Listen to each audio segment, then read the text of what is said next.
خیبر پختونخوا د ټولو نه زیاته قرضه 210 ارب 71 کروڑ روپۍ جی دا د ترانسپورټیشن د پاره غسی کم کی چې بی آر ټی منصوبه ده هغه کې څه د 100 ارب روپۍ قرضه چې کم ده 125 ارب روپۍ چې کم دي دا خیبر پختونخوا د بی آر ټی لپاره غستی ټیک ته جی او ټرانسپورټ په مت کې تقریبا 210 ارب 71 کروڑ 210 د اکنامک ډیولپمنٹ د پاره خیبر پختونخوا حکومت 80 ارب روپۍ قرضه غسته ده صحیح د صحت لپاره خیبر پختونخوا حکومت 12 ارب روپۍ قرضه غسته ده د انرژي اینڈ پاور لپاره 96 ارب روپۍ قرضه غسته شوې ده صحیح د اګریکلچر لپاره 49 ارب روپۍ قرضه غسته شوې ده 60 ارب روپۍ چې کوم دي دا د اربن انفراستراکچر یعنی د شهري علاقو جوړولو لپاره شوې ده صحیح ٹھیک شو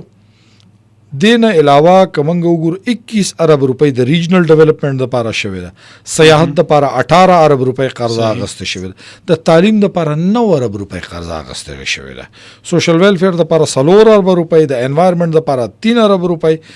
او تقریبا 31 کروڑ چې کوم د انډستری لپاره او د جنگلاتو لپاره تقریبا 7 ارب روپۍ قرضه اغسته شوې ده دا پوره تفصیل دی دا تفصیلات صحیح دا د خیبر پختونخوا حکومت د 776 ارب 32 کروڑ روپو د قرضو څخه ده تفصیل دی حساب کتاب